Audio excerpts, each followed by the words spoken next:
কারণ আজকে আমি একটু নিরামিষ করবো আর কি। ভাতটা নমকিন চাউলের মতনই হবে, বাসন্তী পোলাও যেটা বলে।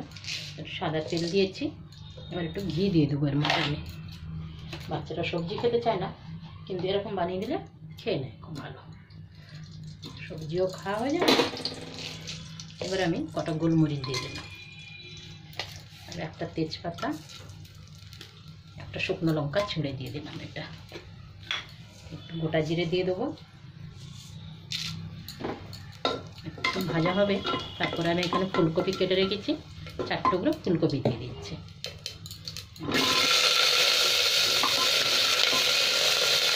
সাথে একটু গাজরও দিয়ে দিলাম, বিনস দিয়েছি, গাজর না। আর একটু গাজর, একটা গাজর কেটে রেখেছিলাম, গাজর দিয়ে দিলাম। এখানে একটু মটর দিয়ে দিলাম, কটা সয়াবিন দিয়ে দিচ্ছি। তো সব কটা সবজি খুব ভালো করে একটু ভেজে নেব। হালকা একটু নুন দেবো আর একটু হলুদ দেবো, নুন দিয়ে দিলাম আর একটু হলুদ দিয়ে দিলাম।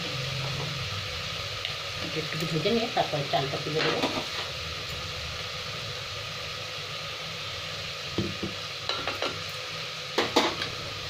সব কটাকে ভালো করে একটু ভেজে নেব, 1-2 মিনিট একটু নাড়াচাড়া করে ভেজে নিলে ভালো হয়।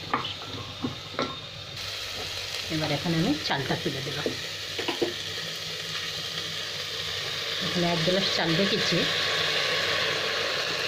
যেটা 250 হবে চালটা। জলটাও মেপে আমাকে দিতে হবে। চালটা একটু এর সাথে ভালো করে সবজির সাথে ভেজে নেব। এদিকে আমি জল গরম বসিয়ে দিয়েছি।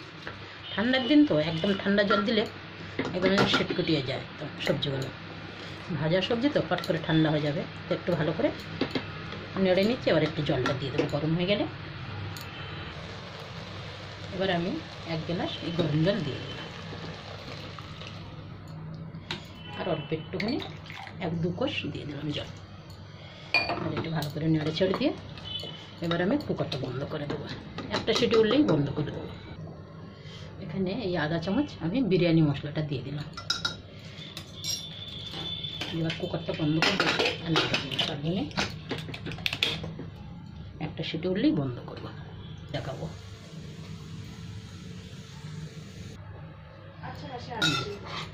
কত ঝরঝরে আমার হয়েছে ভাতটা, মিক্স করে দিলাম। এবার দিয়ে দেবো খেতে।